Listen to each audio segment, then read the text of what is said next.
Do we have free will? Yes or no?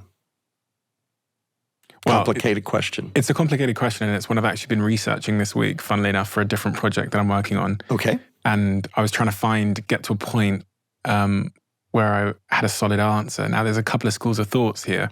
One school of thought, when we look at the neurological processes, might suggest, and there's some early studies that suggest, that we have much less free will than we assume because things happen in our brain before we make a decision. There's some studies that... But do we have free will to make our own decisions? I think we have a lot less free will than we think. We have very little free will, if at all. Here's the best way to think of it. Arthur Schopenhauer, famous German philosopher, famously said, "You are allowed to do what you want, but you are not allowed to want what you want." Those things are actually predetermined. So you have choice in whether you want the candy bar or the ice cream, but you don't have choice about the fact that your nucleus accumbens is raging saying, "Give me sugar." That's the choice. The choice is how you satisfy the biochemical drive. But the biochemical drive is way beyond free will. So the question is, if you don't have free will, how can you exercise personal responsibility? Because that's a prerequisite in order to be able to do that. Because personal responsibility says, take the risks, suffer the consequences. But if you can't control the risks or the consequences, how can you exercise personal responsibility? I have just shown you that the behaviors associated with obesity, the gluttony and the sloth, are actually secondary to the biochemistry, which you have absolutely no control over. In fact, we have no ability to be able to mitigate that, and that's why we have this obesity pandemic, and diet and exercise hasn't solved it for just that reason. So who do we need to point the finger at? Who needs to resolve the issue? Well, it has to be resolved at several levels. It has to be resolved for the public. That's why you and I are doing this podcast now, because they have to understand what's really at issue. Okay? Blaming the victim has never worked. When did it work? Did it work for HIV? Did it work for tobacco? It never worked. Okay? Every personal responsibility issue becomes a public health crisis because personal responsibility hasn't solved any of them. It's a loser. It's a loser in terms of its mechanism, and it's a loser in terms of its efficacy. It doesn't work. Can I throw a thought into there as well? Because in some areas of our lives where we do have discipline, we tend to have a bias towards assuming everyone else doesn't have discipline, and that's what they're missing. Right. If that makes sense. So yeah, when people, great way to blame. People listening to this that don't struggle with diet and sugar and all of those things and exercise, whatever, all those subjects, well, their brain will probably be thinking, God, you can just choose not to. I choose not to all the time. I choose not to have the kind of, fizzy drink all the time. Because their nucleus accumbens is not going off like a Christmas tree. Why is it not going off like a Christmas tree? We don't know yet. Why do some people smoke and some people don't? Why do some people drink and some people don't? Look, 40% of Americans are teetotalers. Never touch the stuff. 40% are social drinkers, can pick it up, put it down, no problem. I'm in that category. 20% are binge drinkers. 10% are binge drinkers and 10% are chronic alcoholics. What distinguishes the 20% who have a problem from the 80% who don't? We don't know yet. To this day, we still don't know, but we know that for that 20%, it is a problem. We also know there's this thing called sugar addiction, and there's going to be on May 17th in London, the International Conference on Food Addiction. I will be the keynote speaker to discuss exactly this issue. Is there such a thing as food addiction? And if there is such a thing as food addiction, does it portend need for societal remediation? Or is this really just a personal responsibility issue? Well, everything that is both toxic and addictive has required some sort of societal intervention. Okay? So You have things that are toxic but not addictive, like oxygen and water. You don't have to regulate those. You have things that are addictive but not toxic, like caffeine. Well, you don't have to really regulate that either unless you add it to alcohol, in which case then you have Four Loko, and then you get arrhythmias, and then you do have to regulate it. But what if you're both toxic and addictive, like cocaine or alcohol or nicotine or heroin? For those, we all have societal intervention, rehab for the personal and laws for the societal. For sugar, for ultra-processed food, we have nothing. It's the same issue, nothing different.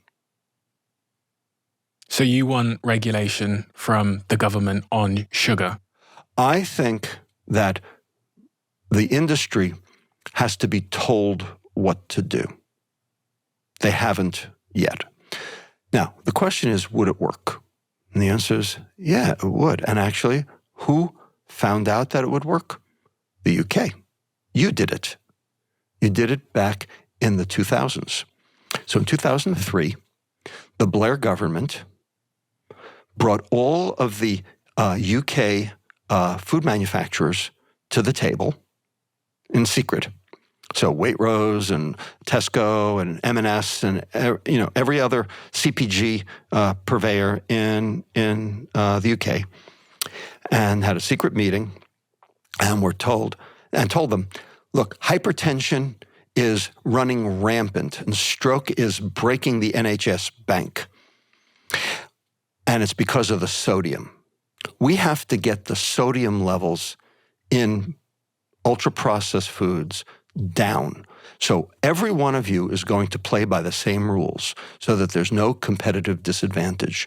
And you're all going to reduce the amount of sodium in each of your items by 10% per year over a 3-year period, so that there will be 30% less sodium 3 years from now.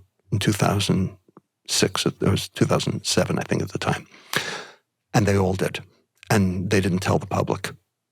And in 2011, famous paper in British Medical Journal showed a 40% reduction in hypertension and stroke due to this public health intervention that the Blair government did without telling the public. It works. Should have told the public. No, don't tell the public.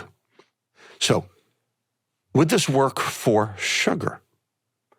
So, I am working with a company in the Middle East right now. Okay, I don't take money. Okay, it's I do this because it's the right thing to do. It's called Kuwaiti Danish Dairy, KDD. It's like the Nestle of the Middle East, and they make all sorts of junk. They make flavored milks. They make ice cream. They make frozen yogurt. They make biscuits, they make confectionery, they make tomato sauce. Okay, like all bad stuff. Right? They came to me in 2020 and said, we want to be a metabolically healthy company. We want to do the right thing. Because right now, Kuwait has an 18% diabetes rate and an 80% obesity rate, and we don't want to be the cause of it. Can you help us re-engineer our product portfolio to be metabolically healthy? And so we convened the scientific advisory team, and we've worked for the past 3 years to develop a set of guidelines, a set of principles, and we have developed what we call the metabolic matrix. 3 principles, 3 precepts to turn food metabolically healthy. And here they are. Protect the liver, feed the gut, support the brain. Any food that does all 3 of those is healthy, whether it's ultra-processed or not. Any food that does none of the 3 is poison, whether it's ultra-processed or not. Now, why those 3 organs? Because the data show in the literature, if you fix those 3 organs, all the downstream organs also get fixed. Whereas if you fix other organs, those 3 organs don't get fixed. So those 3 organs are primary. And all the data shows that if you fix those 3, you can actually improve both morbidity and mortality. So that's the goal. That's the rubric. Protect the liver, feed the gut, support the brain. So Could we apply that principle to the food supply? Can any individual apply it to their own grocery purchases? Use perfect, you'll get it. Can the government do it? Yeah, they did it in the UK. They can do it again. It's not crazy. It can be done. The fact is, we're all carrying a belief system around.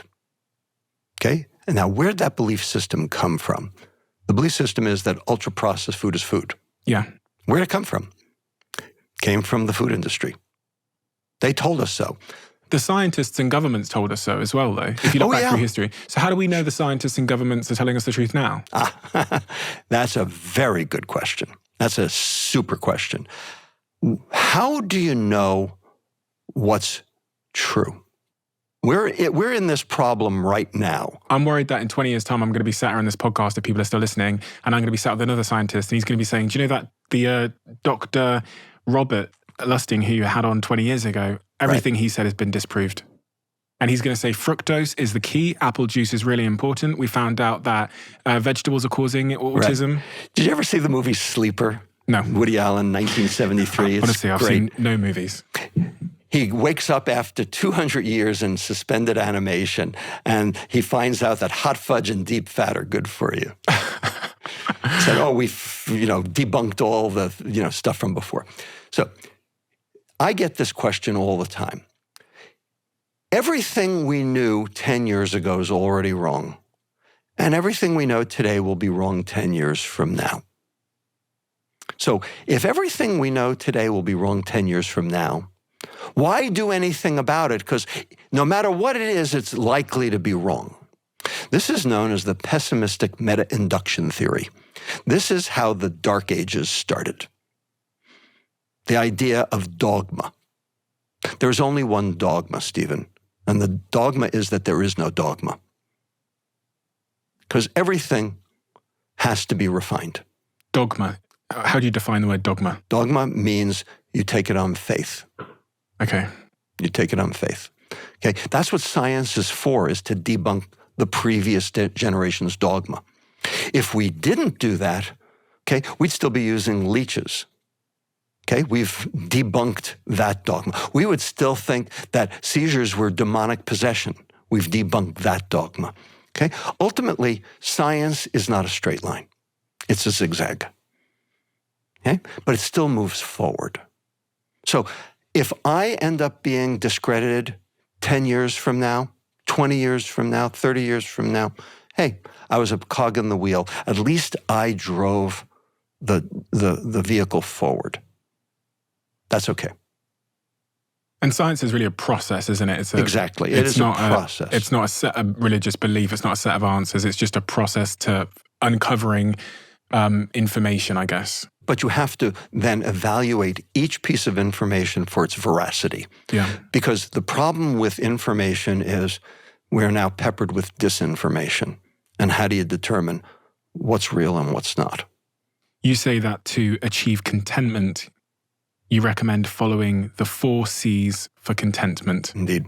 What are the 4 C's? By the way, if you follow the 4 C's, you will be a whole lot better off in terms of your understanding information versus disinformation.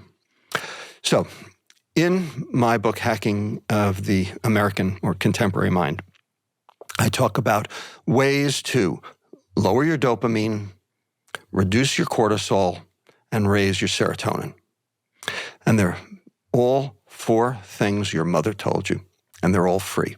And they're all available to everyone on the planet. Number 1, connect. Now, connect does not mean through Facebook. Connect does not mean digital connection. It means social connection. It means what we're doing right now, face-to-face, eye-to-eye. Now, why does Facebook not work? Why does Zoom not work? You're looking at somebody eye-to-eye. They've now done the imaging studies. Okay, there are a set of neurons in the back of your head in the occipital cortex called mirror neurons. And they are not just reading the lips of the person you're talking to. They are reading the facial structures and the muscle movements, and they are actually transducing the emotion from the person you're talking to. When you're watching on a screen, it flattens out. You can't tell. So you don't get the same information. That information ultimately generates a serotonin signal.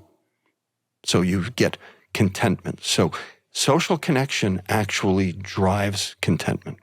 So that's number one. Number two, contribute. And that does not mean to your retirement account. It means contribute to others. Okay?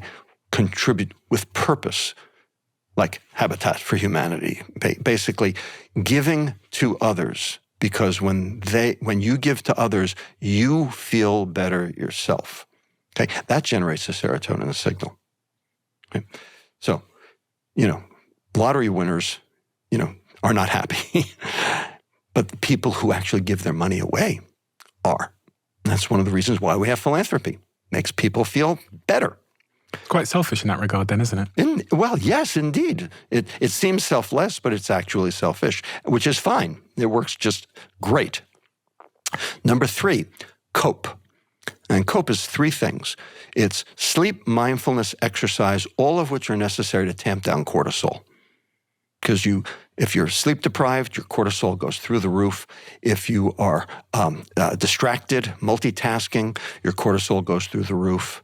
Okay, and if you're sedentary, okay, number one, you're eating like crazy, and your cortisol also goes through the roof. Sleep, mindfulness, exercise, all things to get your cortisol down. And finally, number four, the last C, cook. Why? Because there are three things that contribute to this dopamine serotonin imbalance. The first, tryptophan. Tryptophan is the precursor to serotonin. Tryptophan is not an ultra-processed food. It is the rarest amino acid. You find it in eggs, chicken, fish, not exactly ultra-processed food. Number two, fructose. Fructose reduces serotonin. Okay, and there's lots of fructose in the ultra-processed food. And finally, lastly, omega-3 fatty acids. And omega-3 fatty acids are in, again, eggs and in marine life. Okay, there's a little bit of omega-3s in vegetables, ALA, which doesn't reach the brain. So that's not a big winner for fixing this problem. So you need high tryptophan, low fructose, high omega-3s. Sounds like real food to me. So connect, contribute, cope, cook. It will tamp down your dopamine, reduce your cortisol, raise your serotonin, improve your mental health, improve your metabolic health, and will solve your problem. It won't solve society's. We have to work on getting the whole world to understand what the problem is before we can fix it. Dr. Robert Lustig, what is the thing we haven't talked about, the most important topic we haven't talked about that we should have? Wow. Well, we have a systemic health crisis, diabetes, metabolic syndrome, dementia, cancer. We have a mental health crisis, depression, suicide, schizophrenia, autism, ADD. We have a global health crisis. We have cyberbullying, we have social inequality, we have war, we have climate change. The planet is immolating. All at the same time. Coincidence? Or are these somehow inextricably related? Are these the same thing? Or are these different things? If we believe they are separate, we're going to try to solve each one individually and never get to the root cause. The root cause is our amygdala, the fear center of our brain. It's under attack. From all of the things we've talked about today, that dysfunctional amygdala is the driver of chronic disease. It is the driver of the mental health crisis. It is the driver of the global health and planetary crisis. There are 4 brakes on the amygdala, and they're all dysfunctional today. And they're all dysfunctional because of the things we've talked about today. Because of cortisol, because of stress, because of ultra-processed food, because of sleep deprivation, because of the change in the environment, because of air pollution, because of all the things that ultimately impact our brain's ability to transduce information. Until we recognize where the problem is, we're going to be spinning our wheels. We can do this. We can back out the same way we drove into this ditch. But you can't solve a problem until you know what the problem is. If you love the Diary of a CEO brand and you watch this channel, please do me a huge favor. Become part of the 15% of the viewers on this channel that have hit the subscribe button. It helps us tremendously, and the bigger the channel gets, the bigger the guests.